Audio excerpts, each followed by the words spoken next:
Westernization, war and peace in the Asian century. Have Western elites and policymakers come to terms with this reality? Could the long-feared prospect of a war between China and the United States become a possibility? Or will a new form of bipolarity emerge? Earlier, I talked to Rachman himself, who shared his insights on the rise of new powers in Asia and the global ramifications. That's our topic. I'm Wang Guan.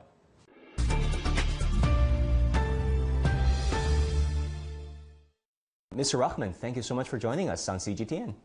Thanks for having me. Yeah, in your first book, Zero-Sum World in 2010, you predicted that the financial and economic crisis that began in 2008 would lead to a zero-sum world characterized by increasing tensions between the world's major powers.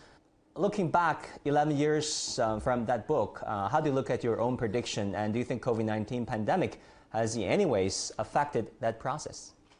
Yeah, I think I got it basically right, to be honest. I mean, I was slightly annoyed with myself in retrospect for not being stronger in my predictions because at the time, the financial crisis had just happened and you were sort of guessing about how things were going to develop. But the argument of the book was that we had believed, particularly in the West, but elements of it were adopted also in China, that globalization would solve international conflict by creating a win-win situation. And that's a phrase you still hear a lot in China, in which there was a kind of economic and political system that all countries could buy into and that they would all be happy with. And that I thought that the way that, particularly in the West, we would think about globalization would change substantially in the aftermath of the financial crisis. And that perhaps in particular, that the rise of China would begin to seem more alarming to people in the West, particularly because it was not accompanied by the political liberalization that they had predicted, that China remained run by the Communist Party, but was getting stronger and stronger economically, and that would cause a rethink in the West. And I think that's happened. And the second thing was that it became clear that the economic benefits of globalization were not all as advertised, that there were lots of people who were suffering from, or at least felt that globalization had caused their living standards not to rise, but to lower, and that would lead to the rise of populist politics. And I think we've definitely seen that happen. As for the pandemic, that I think is a further blow to globalization. It's perhaps one that we may recover from, but really as much for practical reasons as ideological reasons. We've seen that borders have had to close, that supply chains of trade have been disrupted to some extent. And I think that there also has been an unfortunate political side effect, which is a blame game about who caused this. So you just said, Mr. Rachman, that you wished your prediction could have been stronger about this zero-sum world. But don't you think this zero-sum mentality is the least thing that we want? If you look at climate change, the COVID-19 pandemic that is spiraling out of control and out of borders, geopolitical rivalry that is hurting more people than it's helping, this realist school of line of thinking that many scholars would argue that we should get rid of or get less of as soon as possible. Yeah, I mean, I think that there's a difference between saying something's going to happen and wanting it to happen. And so when I wrote that, I was simply saying that this is what I think will happen, and I think it did happen. But I think that simply saying, oh, well, this is a bad thing and we wish it didn't happen, it probably isn't enough. You need to try to analyze what's gone wrong, and how can we get back to a more cooperative spirit? And I think that there are probably, if you take the geopolitical side, and possibly the most sensitive issue, which is the relationship between China and the West, I think you could argue that that if we get back to a more cooperative relationship, there's numbers of things that need to happen. I mean, there are clearly some issues where there is cooperation is indispensable. You mentioned one of them, climate change, and I think that can be the basis for working together. I mean, for example, in the COP26 talks, I think that the Biden administration will take a much more positive view. I think that some in the West have noticed and been very pleased by China's commitment to get to net zero, and want more details on that, but see that as a very positive move. So those kinds of things are very helpful. But I think that the geopolitical stuff is very, very hard to wish away, because it's very entrenched in the way that both China and the US see the world, on a bipartisan basis. There is a kind of regime change school in the West, but I think it was probably stronger in the Trump administration. I think and I hope that the Biden people understand that that's really not something that the United States can or should bring about in China, that any internal political development of China is really going to be driven by forces within China and decided by the Chinese. So I think that they see their pushback as really focusing on territorial disputes and Chinese influence, so that they will seek to support India, for example, in the argument over the Indian border, to continue to patrol in the South China Sea. You can see that they're increasing support for Taiwan, and I think that's going to be a continuity with the Trump administration. They will make a fuss over Hong Kong. They will make big statements about Xinjiang, and I can't really see that changing, because it's kind of integral to how they see the world.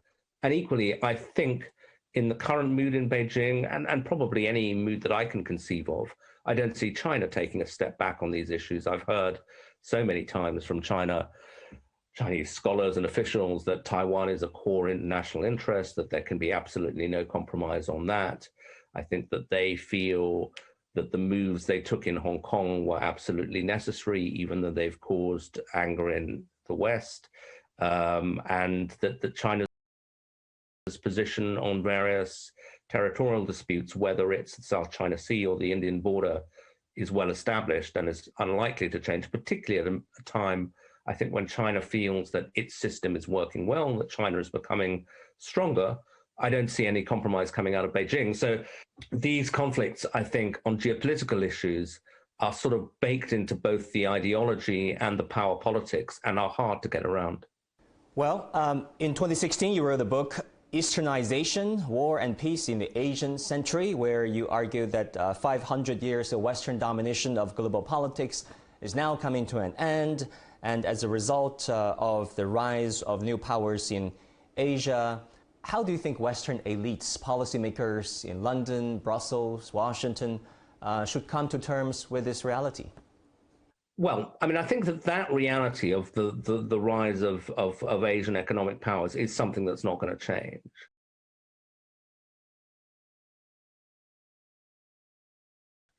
How they should come to terms with slightly depends on how it plays out, because it's a number of things. I think the most important single thing is the rise of China. It's the single biggest economy. It's 5 times the size of India, for example, but it's also true that it's not just a story about China. It is a story about India, the other country of over 1 billion people, about Southeast Asia, and so on. I think that what is happening is that, having seen this as primarily an economic opportunity, and therefore something that was basically good news for the West, larger markets, cheaper goods, all of that, they're coming to terms with the political realities behind that, which is that richer countries in Asia are also going to be more powerful countries with their own views of how the world should run. And the debate now has begun, and as I was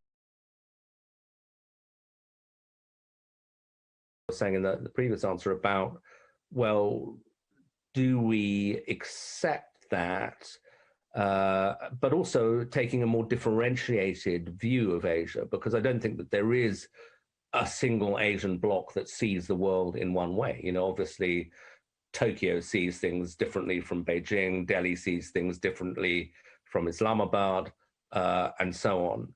So I think that the Western countries are having to take a more sophisticated view of Asian politics, decide how much they want to get involved in internal disputes.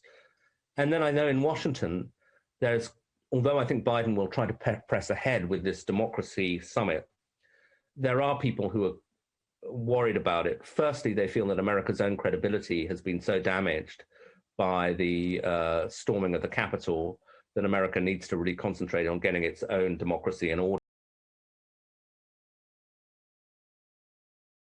that it's no longer in a position to sort of say that, well, our system is an example to the world, because clearly it went very badly wrong. And then with these democracy summits, there's always a problem with the guest list, which is there are certain countries that you might want to include for sort of alliance purposes, but whose democratic credentials are less unimpeachable. So they might include Poland, for example, where there are questions now within the European Union about, is it still a proper functioning democracy? But if you don't invite the Poles, they'll get very upset. Same with India, actually. If you talk to Indian intellectuals, a lot of them are very concerned about crackdowns on human rights, what's been happening in Kashmir, and so on, and would question whether even India can be embraced as unimpeachably a liberal democratic power. So it's not a simple thing. I want to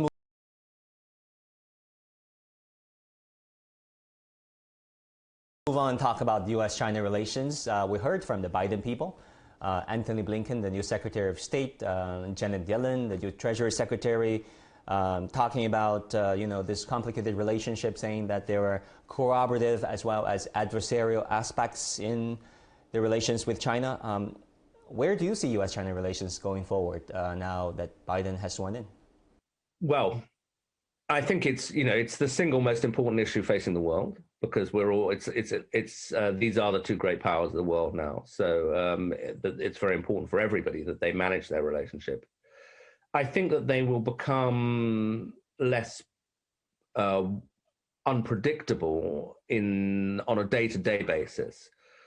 Trump, as we all got to know, was a very undisciplined guy, would swing from, one day Xi Jinping was his greatest friend, the next day, China was the most evil country in the world and had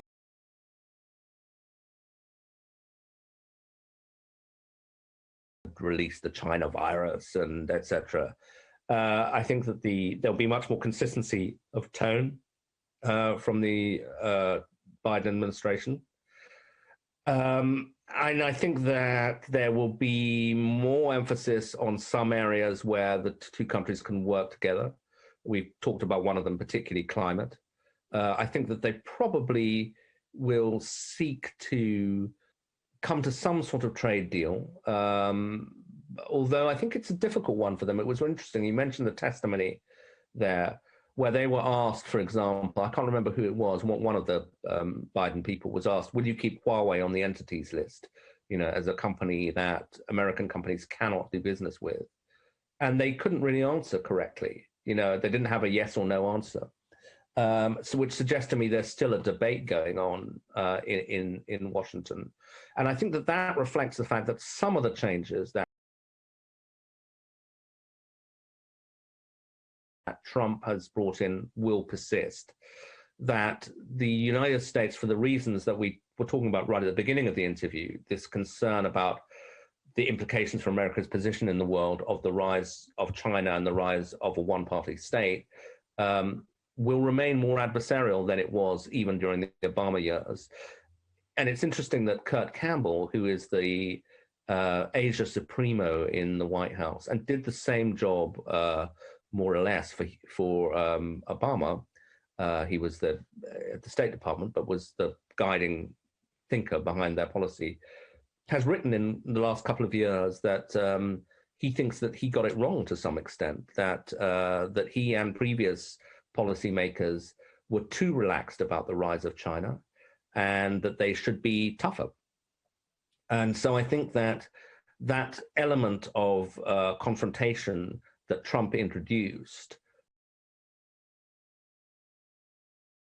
didn't introduce, but he accentuated it, will remain. But I think that they're going to try to be more focused and more strategic about it. And I think they're going to try and bring in allies. So that one of the things that Trump was particularly inept at was rallying America's alliance network, because at times he was more aggressive with, say, South Korea than he was with China. I think that the Biden team, I don't know whether this will succeed, but if you look at what they're saying, it comes back to this alliance of democracies thing we were talking about earlier. Yeah, but Mr. Rachman, don't you think that, even when during the Obama era, they're talking about this pivot to Asia, but at the end of the day, I was in Washington, D.C. covering the Obama administration for 8 years, and what was happening, as we saw, was the administration was very much distracted by day-to-day events. They're responding to insurgent attacks in the Middle East, to Libya, and of course their positions towards China somehow were weakened by their domestic constraints, the infightings in Congress. Don't you think Biden somehow is inheriting a more divided America? And do you think he has the resources really to deal with China, to remain aggressive? That's completely the right question. And I think that there is a contradiction, or be kind of a tension in American policy, because in fact, although, I was talking about what they say about China, if you look at what they say about foreign policy generally, Jake Sullivan, the National Security Director, and others say, our major task is to rebuild the United States itself, and that we are going to concentrate on that. And that immediately has foreign policy implications, because one of the things that they've made clear is they're really not interested in doing new trade deals, because those are very, very unpopular in the heartlands of America, because people feel it's like shipping jobs overseas. America is not, I think, going to be in the trade deal game for a while. That is going to be difficult. And I think, incidentally, it's difficult for America's allies as well, because I think a lot of them share America's concerns about Chinese foreign policy, Chinese domestic politics. But they also are very enmeshed with China economically. And if America's not making a counteroffer economically, they're in this awkward position, which Australia actually exemplifies, of looking to the United States and to Washington for security and political policy, but having their major economic relationship with China. And that is very difficult for them. All right, we have been talking with Gideon Rachman, Chief Foreign Affairs Commentator for Financial Times. We'll take a short break. Stay with us.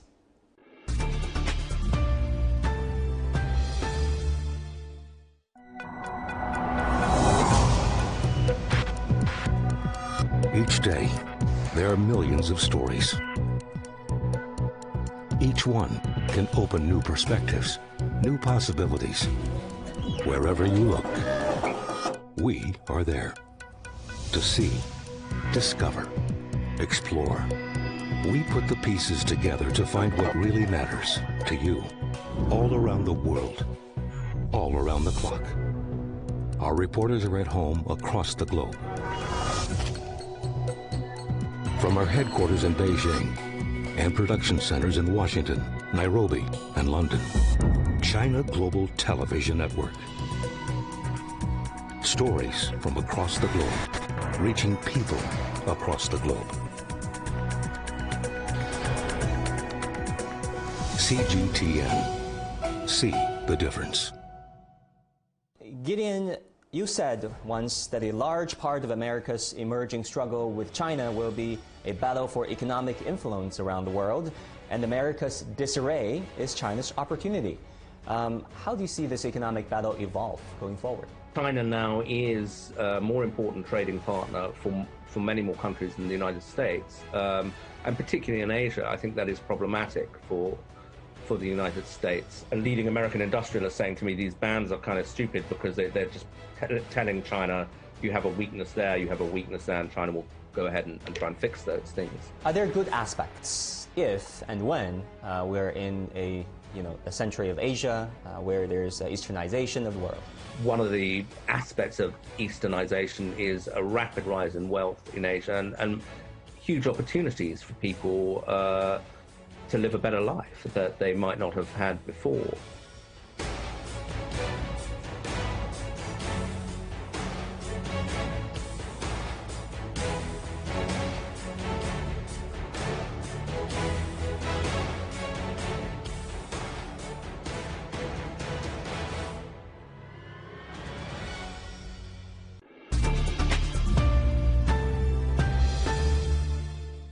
Our guest today is Gideon Rachman, Chief Foreign Affairs Commentator at Financial Times. Gideon, you said once that a large part of America's emerging struggle with China will be a battle for economic influence around the world, and America's disarray is China's opportunity. How do you see this economic battle evolve going forward? Well, it's very, very multifaceted. But I think that clearly, if you look at pure trade, China now is a more important trading partner for many more countries than the United States, and particularly in Asia. I think that is problematic for the United States. However, there are other aspects to it where the US is stronger. There are certain key technologies. We've seen this, for example, with semiconductor bans and so on, where the United States is ahead and has used that as a weapon at times, for example, by imposing semiconductor export bans. However, I think those are things that China can, with some effort, probably match America on. I mean, I remember a leading American industrialist saying to me, these bans are kind of stupid because they're just telling China, you have a weakness there, you have a weakness there, and China will go ahead and try and fix those things. Biggest struggle, really, though, and the one where nobody in the world, China included, yet has a response is the role of the dollar in the global financial system. It is the world's global reserve currency. And that gives America enormous power to impose financial sanctions. There are many in America who worry that they're overusing that weapon, and that over time, people will get fed up and develop alternatives, which may be the euro or the RMB if it fully internationalizes, or maybe a kind of currency like Bitcoin or something else. But for the moment, there isn't really a challenger to the dollar as the safe haven currency. And that does give America enormous economic power, even though by some measures, China is already the world's largest economy. And it's certainly the world's largest manufacturer and exporter. Okay, Gideon, as a fellow journalist, I'm tempted to ask you this question about the role of media. Don't you think that in many ways we're living in realities constructed by media outlets? Media outlets can also be biased. Chomsky famously said that they're manufacturing consent and explained how exactly they did that. How do you think we can solve that question? I don't think it's anything that's solved, really. But I think the biggest change has been actually the rise of social media. And that is something that's completely upended Western political discourse in ways that we're still trying to figure out. I mean, I think if in 20 years' time, people write a history of, well, what happened at the Capitol in January 2006, January 2020, I'm losing my dates, just when the pro-Trump people stormed Congress, I think they'll take that back to social media. These were people who were not getting their information from the New York Times or CBS. They were getting it from memes that were created on Facebook or Twitter or Parler or whatever. I think it is creating some questioning of how free speech is operating in the West, because in the previous era, you had some sort of gatekeepers. I mean, obviously, there were, as you point out, left-wing critics like Chomsky said, well, the New York Times or whatever, the Financial Times, are part of the power structure. They'll only report what the powerful people want and so on. But I think, first of all, from my point of view, I don't think that was always true, actually, because, Richard Nixon, for example, was brought down by the American media in the 1970s. So the idea that they weren't a check on power, I don't think is correct. But I think that aside, professional journalists tried to use fact-checking, that they would be that they wouldn't publish crazy conspiracy theories, saying that 9/11 was done by the American government, or that, Bill Gates wants to insert a chip into you when you're vaccinated. There's mad stuff that's out there. But now that stuff is being published and getting into people's computers and their heads without gatekeepers. checking that. And I don't think the gatekeeper should be the government, but the gatekeeper probably should be some sort of professional standard, some sort of fact checking. And we're in a new media environment that we're struggling to figure out how to control. And you know, some people are comparing it to the invention of printing, when suddenly books were available and it transformed the way that society operated, because information was much more widely spread, and it was quite subversive at the time.